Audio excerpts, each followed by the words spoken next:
Good morning students. Page number 263 263 पानावरचं थोडंसं थिअरीचं भाग समजून घ्यायचं आहे. Honouring of bill of exchange. बिलाचा मान राखणे, बिलाचा आदर करणे म्हणजे देय तारखेला बिलाचे पैसे ड्रॉवी जो असतो तो वेळेवर ड्रॉवरला देतो, त्याला honouring of a bill of exchange म्हणतात. A bill of exchange drawn on a certain period becomes due for payment on due date if the acceptor or drawee, स्वीकृती देणारा किंवा drawee, pays the amount of the bill on due date, देय तारखेला त्याने पैसे दिले, it is known as honouring of bill, त्यालाच बिलाचं honoured किंवा आदर केला असं म्हटलेलं आहे. त्यानंतर dishonouring of bill of exchange, बिलाचा अनादर करणे. If the acceptor does not or is not able to pay the amount of the bill to the holder of the bill, it is known as dishonor of bill. देय तारखेला त्यांनी पैसे देऊ शकला नाही तो ड्रॉवी किंवा ॲक्सेप्टर, मग त्याला dishonouring of bill of exchange म्हणायचं. Bill may be dishonour in two ways, दोन प्रकारे डिसऑनर होतं ते पा. डिसऑनर बाय नॉन ॲक्सेप्टन्स, स्वीकृतीच दिली नाही समजा ड्रॉवीने, when drawee does not accept the bill, त्यावेळेस डिसऑनर बाय नॉन ॲक्सेप्टन्स. त्यानंतर डिसऑनर बाय नॉन पेमेंट, पैसे दिले नाही, when drawee makes default in payment of on due date, देय तारखेला पैसे दिले नाही ड्रॉवीनी. On dishonour of bill, acceptor becomes liable to pay the amount along with legal expenses, ज्याच्यावर बिल काढलेलं असतं ड्रॉईवरती, त्याने देय तारखेला पैसे भरले नाही तर कायदेशीर खर्चासह त्याला ते पैसे द्यावे लागतात. If incurred by the holder on account of dishonour. त्यानंतर नोटिंग ऑफ डिसऑनर, बिलाचा अनादर झाल्यामुळं त्याची नोंद करावी लागते नोटरी पब्लिक ऑफिसरकडं. Noting means recording of the fact of dishonour of bill of exchange by a notary public. When a bill of exchange is dishonoured, जेव्हा बिलाचा अनादर होतो, देय तारखेला पैसे भरले जात नाही, the holder can after giving due notice of dishonour to the drawee, but before filing such a suit, holder will require some authenticated proof of the fact to be put up before the court that the bill is actually dishonored. ते bill वास्तविकरित्या अनादर झालेले आहे त्याचा पुरावा म्हणून त्या ठिकाणी ड्रॉवरला त्या ठिकाणी कोर्टात सादर करायचा असतो, म्हणून नोटिंग करणं आवश्यक आहे. The holder takes the bill to the notary public who in turn makes a demand for acceptance or payment upon the drawee formally, and on his refusal to do so notes the same on the bill. Nothing should be done within reasonable time after dishonor. Noting should be done within reasonable time, वेळेत त्याची नोंद झाली पाहिजे आणि dishonour झाल्यानंतर. त्यानंतर protesting, after getting the fact of dishonour of bill authenticated, अधिकृतरित्या dishonour बिलची नोंद झाल्यानंतर by getting it noted, notary public then certify the same. This certificate is known as protest, notary officer ते सर्टिफिकेट देतो डिसऑनरचं. This protest is certificate which is formal in nature and attest the fact of dishonour of bill based on noting. त्यानंतर notary public, notary public is a legal practitioner, कायदेशीर अधिकारी असतो पहा, or other public servant appointed by central or state government, केंद्र सरकार किंवा राज्य सरकार या अधिकाऱ्याची नेमणूक करते पहा under section 3 of the notaries act 1952. He is interested with the power of attestation of foreign documents, हे सगळे जे कागदपत्र असतात त्याला अधिकार असतो. And of noting and protesting of dishonoured bills of exchange and promissory notes. त्यानंतर नोटिंग चार्जेस, हा अधिकारी हे जे काही आपल्याला सर्टिफिकेट देतो, नोंदणी करतो, त्याच्याबद्दल काही चार्जेस घेतले जातात, त्याला नोटिंग चार्जेस म्हणतात पहा. The holder of the bill has to get the fact of dishonour noted by the notary public. Noting of bill is done by recording the fact of dishonor, date of dishonor and reasons of dishonor, तारीख, कारण. For this notary public charges certain fees which is known as noting charges. Noting public officer जे काही charges लावतो त्याला noting charges म्हणतात. आणि हे charges सध्या ड्रॉवर भरतो ड्रॉवीच्या वतीने आणि नंतर वसूल ड्रॉविकून केले जातात. Noting charges are paid by the holder and borne by the drawee. शेवटी आपण ते वसूल ड्रॉविकून करणार असतो. त्यानंतर क्लासिफिकेशन ऑफ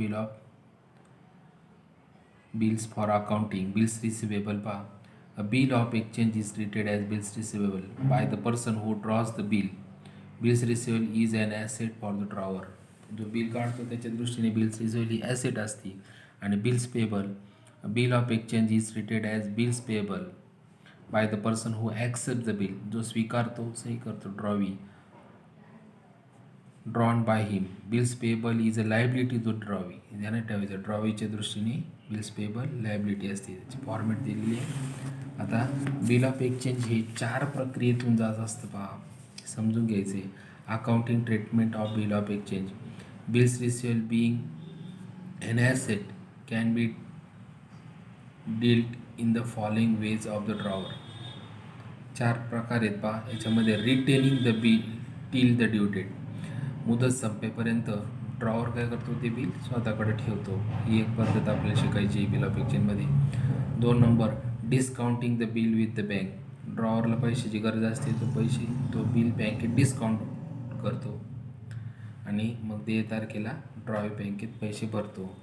तिसरी पद्धत शिकायची endorsing the bill to the creditor or settlement of account. Drawer काय करतो की ते बिल तिसऱ्या व्यक्तीला वापरायला देतो, सी व्यक्तीला समजा. त्याला एंडोर्सिंग बिलाचं हस्तांतरण करणं असं म्हणतात. आणि चौथं आहे sending the bill to bank for collection. Drawer काय करतो ते बिल बँकेत पाठवून देतो, बँक ते पैसे कलेक्ट करते. हे पूर्ण 4 विभागावर आधारित बिल ऑफ एक्सचेंज आहे. पहिल्यांदा रिटेनिंगचं शिकवलेलं आहे पुस्तकात पहा. Retaining the bill till the due. Retain म्हणजे बिल स्वतःकडे ठेवणे. Drawer can retain the bill till the due date. देय तारखेपर्यंत 2 महिने 90 दिवस काय मुदत असते बिलाची, त्या तारखेपर्यंत ड्रॉवर स्वतःकडे बिल ठेवतो. On the due date he present the bill to the drawee. आणि देय तारखेला मग तो ड्रॉवीला सादर करतो फॉर पेमेंट, पैसे देण्यासाठी. Which can be honoured or dishonoured bye the drawee. मग ते एक तर ऑनर्ड होईल म्हणजे देय तारखेला पैसे मिळाले तर बिलाचं मान राखलं जाईल, आदर होईल. आणि देय तारखेला पण ड्रॉईन पैसे नाही दिले तर मग ते डिसऑनर होईल. ते आत्ता शिकलो आपण. पहा आता ही प्रक्रिया कशी रिटेनिंगची जात असते पहा. सेलर म्हणजे विक्रेता, बायर म्हणजे खरेदी करणारा. हा विक्रेता काय करतो सेल्स गुड्स ऑन क्रेडिट. उधारीने माल विकतो कोणाला, खरेदी करणाऱ्याला, बरोबर. त्यानंतर मग माल विकल्यानंतर उधारीने विकल्यानंतर क्रेडिटर किंवा ड्रॉवर त्याला म्हटलेलं आहे, सावकार किंवा बिल काढणारा. Drawers the bill. मग त्या रकमेचं जेवढ्या मालाचं विकला असेल उधारीने तेवढं बिल काढतो. कोणावर काढतो, डेटर ऑर ड्रॉवी. कर्जदार किंवा मग त्याला ऋणको असं म्हटलेलं किंवा मग त्याला ड्रॉवी हा शब्द वापरायचा, त्याच्यावर बिल काढलं जातं. त्यानंतर बिल काढल्यानंतर होल्डर बिलाचं धारण करणारा आणि ॲक्सेप्टर स्वीकृती देणारा. Drawee accept the bill. Bill काढल्यानंतर हा ड्रॉवी काय करतो बिलवर सही करतो आहे. आपण पाहिलं ना ॲक्सेप्ट नमुना बनवला होता पहा, accepted. And send it to the drawer. म्हणजे मान्य आहे ते बिलाचे पैसे मला देणं. ते परत कोणाकडे पाठवून देतो हा ड्रॉवी किंवा ॲक्सेप्टर कोणाकडे पाठवतो, होल्डरकडे ड्रॉवरकडे पाठवून देतो. मग परत देय तारखेला काय करतो होल्डर ज्याच्याकडे बिल आहे तो present the bill for payment.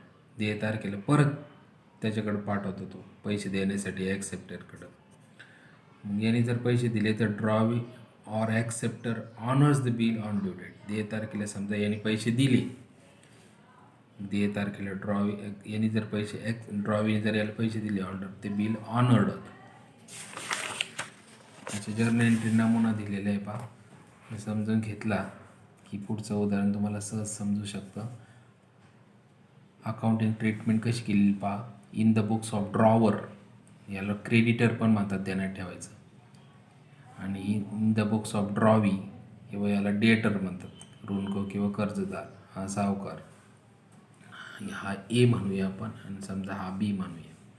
इथं डेटर जर असेल तर लक्षात ठेवायचं आहे की पहा आता इन द बुक्स ऑफ ड्रॉवरच्या पुस्तकात कशा एंट्री केल्या जातात हे पिवळ्या याच्यात दिलेले आहे आणि गुलाबी याच्यात दिलेले in the books of drawee दोन्ही पण तुम्हाला आले पाहिजे. पहा, पहिले दिलेले creditor sells goods on credit, उदाहरणाने माल विकला तर डेटर म्हणा किंवा मग याला ड्रॉवी शब्द पण चालेल. पहा याला debtor account debit to sales account. समजा आपण याला जर या ड्रॉवीला जर बी मानलं आणि याला जर ए मानलं तर पहा मग कशी एंट्री होईल. बी अकाउंट डेबिट, इथं डेटर शब्द आहे. पहा, B account debit to sales account, drawee लिहिलं तरी चालेल. इथं drawee account debit to sales account being good sold on credit. बरोबर. आता आपण काय करूया, ही लगेच ह्या पिवळ्या याच्यातले सगळे एंट्री पाहून घेऊ. बिल उदाहरण माल विकलेच झालं. त्यानंतर creator or drawer draws a bill and acceptance received. आता याच्यावर बिल काढलं आणि बिलाची स्वीकृती आली. ह्या एकडं किंवा ड्रॉवरकडं बिल आलेलं आहे, बिलाचे पैसे मिळणारे म्हणून bills receivable account debit to ड्रॉवीचा अकाउंट. आता इथं ड्रॉवी शब्द वापरलेला आहे, याला बी म्हटलं तरी चालेल.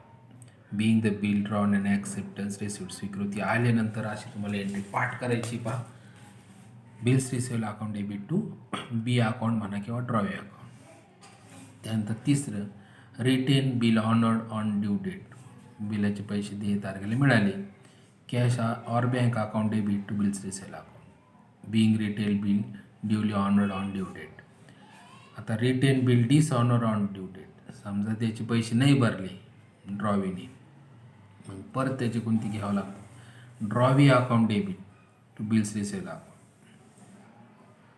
Being retain bill dishonoured on due date. ही एंट्री लक्षात ठेवायची. 2 नंबर एकदम ॲक्सेप्ट केल्याची विरुद्ध असते. पहा, ही वर बिल्स रिसिव्ड इथं खाली आलेले आहे क्रेडिटला, आणि ड्रॉईवरती इथं ड्रॉईला क्रेडिट आहे, इथं ड्रॉईला डेबिट आहे. हे एवढं लक्षात घेतलं की डिसऑनरची एंट्री सहज लक्षात येते.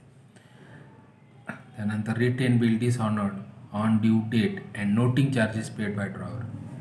बिल डिसऑनर्ड झालं देय तारखेला आणि नोटिंग चार्जेस ड्रॉवरनी भरले. नोटिंग चार्जेस आत्ता शिकलो आपण.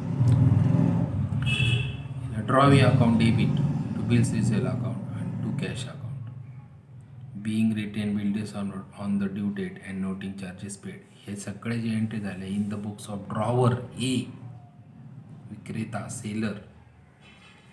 आता आपल्याला पाहिजेत in the books of B, drawee किंवा डेटर याच्या पुस्तकात कशी एंट्री होईल. ह्या एंट्री फार सोप्या असतात. पहा, पहिली ही जर समजली तुम्हाला, drawee account debit to sales account, हे सेल्सचं इकडं परचेस करायचं, हे इकडं परचेस केलं. पहा, purchases account debit to creditor account किंवा याला ड्रॉवर म्हटलं तरी चालेल. परचेसेस अकाउंट डेबिट टू, इथे ए शब्द लिहिलं तरी चालेल. हा इकडं being goods purchase on credit. त्यानंतर आता हे bills received account debit to drawee ना, तर हे ड्रॉवीचं वरती इथं ड्रॉवर करायचं. हे एकदम याच्या विरुद्ध असतं. ड्रॉवर अकाउंट डेबिट आणि इथं बिल्स रिसिवेबल शब्द येते, इथं काय वापरायचं, to bills payable account being acceptance given. त्यानंतर आता cash account debit to bills receivable येते, इथं बिल्स रिसिवेबलचं इथं काय करायचं, बिल्स पेबल. बरोबर. हे बिल्स पेबल अकाउंट इकडे घ्यायचं cash to cash account being our acceptance honoured. त्यानंतर drawee account debit to bills receivable account. तर बिल्स रिसिवेबलचं इथे पहा बिल्स पेबल केलं आहे आणि ड्रॉवीचं इथं drawer bills payable account debit drawers पाहिजे, इथं ड्रॉवर अकाउंट चुकून ड्रॉवर करून घ्या. Being our acceptance dishonour on the due date. त्यानंतर पुढची एंट्री पहा, retain bill dishonour and noting charges. Drawee account debit इथं, हे ड्रॉवीचं इथं काय करायचं, ड्रॉवर करायचं. ड्रॉवीचं इथं ड्रॉवर करायचं. पहा, आणि हे बिल्स रिसिव्हले इथं बिल्स पेबल घेतले आणि इथं त्या ठिकाणी कॅश शब्दाच्या ऐवजी इथं नोटिंग चार्जेस म्हणायचं. खर्च येतो म्हणून त्याला डेबिट दिलं पाहिजे ड्रॉवीचं. Bills payable account debit noting charges account debit to drawers account being our acceptance dishonour and noting charges payable. ह्या एंट्री ज्या आहेत ना गुलाबी अक्षरातली, ह्या काही पाठ करायचे नाही आहेत. तुम्ही फक्त सध्या लक्ष ह्या एंट्रीवर लक्ष द्यायचं आहे ड्रॉवरच्या पुस्तकातल्या. ह्या जर तुम्हाला एकदा समजल्या, तुम्ही ते वारंवार वाचा, नियम पहा किंवा मग पाठांतर केले तरी चालेल. काही 8-9 एंट्री असतात. ह्या इकडचे हे आपोआप येतात, हे विरुद्ध असतात जवळजवळ. परत एकदा समजून घेऊ. इथं डेटर शब्द वापरा किंवा मग त्या ठिकाणी ड्रॉवी वापरा. सेलची एंट्री म्हटलं की तुम्ही लगेच drawee account debit to sales account किंवा मग B account debit to sales account ध्यानात ठेवायचं. बिल ॲक्सेप्ट म्हटलं की bills receivable account debit to drawee account किंवा बी अकाउंट. ॲक्सेप्टची एंट्री स्वीकृती. त्यानंतर ऑनर्ड झालं का cash or bank account debit to bills receivable account, cash or bank account debit to bills receivable account. त्यानंतर return bill dishonoured झालं तर त्या ड्रॉवीला जबाबदार धरायचं ज्याने स्वीकृती दिली होती, किंवा याला B account drawee account debit to bills receivable account. आणि return bill dishonoured noting charges असेल तर drawee account debit to bills receivable account आणि टू कॅश अकाउंट. एवढा फॉर्मॅट चांगला करायचा आहे. आता याचं एक उदाहरण दिले त्यांनी, दोन्ही याच्यात समजून घे एवढं पहा. इलस्ट्रेशन ऑन रिटेन बिलचं. On 1 June 1 June 19 Pratap sold goods to Sujit. प्रतापने कोणाला माल विकला आहे? सुजितला. वर्थ ₹82,000, 82,000. बरोबर आहे. तर याचे ही पहिले माल विकल्याची एंट्री पाहिलं लगेच आपण इथं समजून घेऊ पहा. In the books of Pratap. Pratap हा ड्रॉवर आहे ध्यानात ठेवायचा. प्रताप विक्रेता आहे जर्नल. मग त्यांनी कोणाला माल विकला? उदाहरण सुजितला. माल कोणाला मिळाला? सुजितला. नियम आपल्याला आठवत असेल अकराचे. Debit the receiver. Sujit account debit 82,000 to sales account 82,000. इथं पहा, इथं दिलेले आहे नमुन्यात. इथं फक्त डेटरच्या जागी सुजितचं नाव टाकलेलं आहे. या लक्षात पाहिजे. Sujit account debit to sale being good sold on credit. त्यानंतर in the books of Sujit. सुजितच्या पुस्तकात कशी जर्नल होईल पहा. इथं परचेसेस अकाउंट आहे. इथं आपल्याला नमुन्यात दिलेले आहे पहा त्यांनी. Purchases account debit to creditor. इथं पहा क्रेडिटर कोण आहे? सावकार कोण आहे पहा. Purchases account debit to Pratap आहे. टू प्रतापचा account 82,080 being goods purchase on credit. ह्या एका वाक्यावर अशा 2 विभागात एंट्री होतात. त्यानंतर पुढं पहा. Sujit accept bill drawn upon him by Pratap for 2 months for ₹80 होतात. Acceptance received. स्वीकृती दिली. स्वीकृती दिली का? हे पहा ही entry. Bills receivable account debit to drawee. हे पहा bills receivable account debit 82,000 to Sujit account. Sujit drawee. Being bill drawn and acceptance received. आता विरुद्ध पुस्तकात इकडं पहा. Pratap account debit. Pratap account debit to bills payable account 82,000 दिलेले आहे बाई. इथं फक्त नाव प्रतापचं टाकलेलं आहे. त्यानंतर give journal entries in the books of Pratap and Sujit for the following cases. खालील परिस्थितीमध्ये पहा. Bill is honoured on due date. समजा ऑनर्ड झालं बिल, हे बिल 82,000चं. पहा इथं केलेली एंट्री आहे ती. फॉर्म आहे हा. Cash or bank account debit to bills receivable. आणि इथं बिल्स पेबल टू कॅश. पहा cash or bank account debit 82,000 to bills receivable account. पहा विरुद्ध पुस्तकात bills payable account debit to cash or bank account 82,000. ही पहिली केस. आता बीमध्ये bill is dishonoured on due date. देय तारखेला बिलाचा अनादर झाला. अनादर झाल्यानंतर पहा बीमध्ये कशी स्थिती आहे. Sujit account debit 82,000 to bills receivable account 82,000 being Sujit acceptance dishonour on due date. आता इकडच्या पुस्तकात पहा. Bills payable account debit to प्रतापचा account 82,000 being our acceptance dishonour on due date. त्यानंतर सी केसमध्ये पास परिस्थिती. Bill is dishonour on due date and noting charges ₹250 paid by Pratap. Drawer Pratap आहे. सध्या काय करतो? ड्रॉईच्या वतीने 250 खर्च तो भरतो. नंतर त्याच्याकडून वसूल करायचा असतो. पण सध्या कोणी भरलेलं आहे? प्रताप. पहा इथं दिलेली आहेत. इथं फक्त ड्रॉईचं नाव टाकलेलं आहे. टाकायचं आपल्याला. Drawee account debit to bills receivable to cash account. इथं सुजित आहे ड्रॉई पहा. Sujit account debit to bills receivable account to cash account. Sujit account debit to bills receivable 82,000 to cash account 250. याची टोटल करून इथे लिहायची 82,250. आता इकडच्या पुस्तकात पहा इथं दिलेली एंट्री आहे ती. हे पहा bills payable account debit noting charges account debit to drawer. इथे drawer Pratap. Bills payable account debit 82,000, noting charges account debit 250 आणि to Pratap's account 82,250 being our accept and dishonour and noting charges paid.